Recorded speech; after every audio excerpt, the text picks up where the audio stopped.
Good morning. मैं Ajita Saraswati, assistant professor, Chanakya college of education से DElEd second year की class के लिए मैं आज आपके सामने एक टॉपिक लेकर के आई हूं। जो टॉपिक है हिंदी शिक्षण शास्त्र सब्जेक्ट से, जिस टॉपिक का नाम है हिंदी सीखने का अर्थ। सीखना अधिगम जीवन पर्यंत चलने वाली एक वो प्रक्रिया है जो बच्चा जब जन्म लेता है तो ना तो वो सामाजिक होता है और ना ही वो असामाजिक होता है। जन्म से लेने के बाद से वह सीखना शुरू कर देता है, जो उसके जीवन पर्यंत तक ये प्रक्रिया चलती रहती है। अब उसमें आता है सीखना, कि सीखना सब कुछ सीखना, ऑल ओवर जो भी चीजें दिखती है सब कुछ सीखना। लेकिन हिंदी सीखना, बालक जब विद्यालय जाता है तो वो मदर टंग लेके जाता है, मदर लैंग्वेज लेके जाता है, मातृभाषा लेकर जाता है। और जब वो विद्यालय से जुड़ता है, वो विद्यालय सीखने जाता है और वो विद्यालय से जुड़ता है। लेकिन वो किसकी छत्र छाया में होता है? वो ये सीखने, हिंदी सीखने किसके पास जाता है? एक शिक्षक के पास। छात्र शिक्षक के पास सीखने जाता है विद्यालय में। ठीक है, तो ये हिंदी सीखने का अर्थ है कि बच्चा जब वो घर से निकलकर विद्यालय जाता है तो माँ के द्वारा, परिवार के द्वारा जो सीखी हुई बातें होती है, जो वो अर्जित किया हुआ भाषा लेके जाता है। यानी उसको सीखना नहीं है, वो वहां कुछ नहीं जानता कि भाषा क्या है, मातृभाषा क्या है, या हिंदी भाषा क्या है, या कोई भी और भाषा का मतलब नहीं समझता। लेकिन जब वो विद्यालय जाता है तो ये चीज उसे विद्यालयी भाषा में प्रवेश कराती है। वहां जाने के बाद वो बहुत सारे ऐसे भाषा को सीखता है, जैसे हिंदी, संस्कृत, अंग्रेजी, उर्दू इत्यादि, जो उसके विद्यालय में शिक्षण दी जाती है। तो हिंदी शिक्षण का अर्थ है कि जब मदर टंग, मातृभाषा को लेकर विद्यालय में जाता है, वहां वो उस मातृभाषा को बदलकर हिंदी सिखाई जाती है। जैसे सुबह में जाता है तो उसकी हिंदी की टीचर उसे सिखाती है कि गुड मॉर्निंग को शुभ प्रभात कहा जाता है। इस प्रकार वो धीरे धीरे अपनी मातृभाषा को बदलते हुए हिंदी भाषा में आता है और उसके पास सीखने के लिए क्या हो जाता है? एक हिंदी। अब हम शिक्षक के सामने ये एक समस्या आती है कि वो बच्चे को हम हिंदी सिखाए कैसे। तो उसके लिए क्या करना है? हमें एक योजना बनानी है। योजना, किसी भी काम को करने के लिए सबसे पहले हम एक योजना तैयार करते हैं। उस योजना में हम कुछ बिंदु रखते हैं।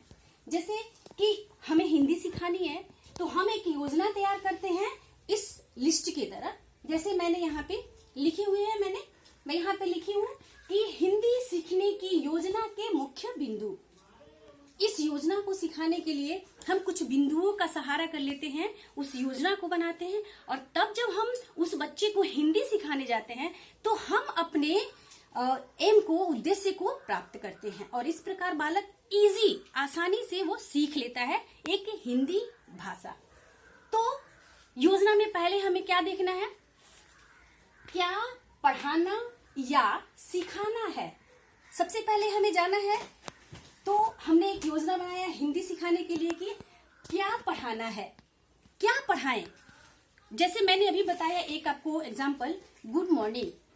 पहले मैंने सोचा कि जब मेरे पास मेरा बच्चा, मेरे मोहल्ले का, मेरे समाज का, मेरे सामाजिक वर्ग का एक बच्चा पढ़ने आता है, तो पहले हम ये सोचे, इन बिंदु को सोचे कि क्या सिखाना है, हमें क्या बताना है उसे। तो हमें उसे सिखाना है हिंदी भाषा, और हिंदी भाषा में हमें सिखाना है शुभ प्रभात, नमस्कार। तो उसे सिखाने के लिए पहले हमने ले लिया क्या सिखाना है, हमें उसे वंदना या हमें उसे प्रणाम करना सिखाना है। दूसरा है किन्हें सिखाना या किन्हें पढ़ाना। किन्हें पढ़ाना, वो बच्चा इवन कहाँ से आता है ये तो हमें पता है।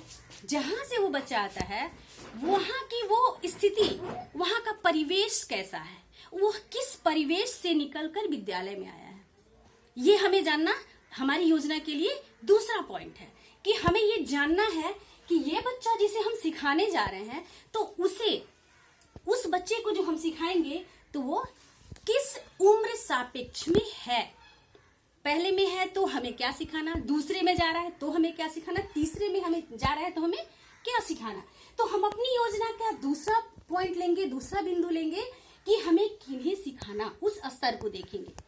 ठीक है, अब आते हैं हम बढ़ते हुए तीसरे पॉइंट पे। हमारा तीसरा बिंदु है कहाँ पढ़ाना या सिखाना है। हम कहाँ पढ़ाने जा रहे हैं, इस हिंदी भाषा को हम कहाँ पढ़ाने जा रहे हैं, विद्यालय में। हम अपनी मातृभाषा को, हम अपनी देश की उस भाषा को, हिंदी को बच्चों को सिखाने जा रहे हैं जो नहीं जानता कि हिंदी हमारी आने वाले भविष्य में कितने काम की है या फिर उसे हम कहाँ कहाँ यूज करते हैं, उसकी प्राथमिकता क्या है, उसका उपयोग हमारे आने वाले समय में क्या होने वाला है, ये उसे नहीं पता। लेकिन हमें ये देखना है कि वो बच्चा विद्यालय आया है तो उसे हमें क्या पढ़ाना है। तो यहाँ हमारा तीसरा पॉइंट बहुत ही महत्वपूर्ण होता है, क्योंकि कहाँ पढ़ाना है बच्चे के लिए जरूरी है कि जैसे हम विद्यालय आता है, हम वहाँ के शिक्षक हैं, तो हमें वहाँ देखना है कि हमारे विद्यालय में जो बच्चा आया उसे किस प्रकार हिंदी भाषा को सिखाना है।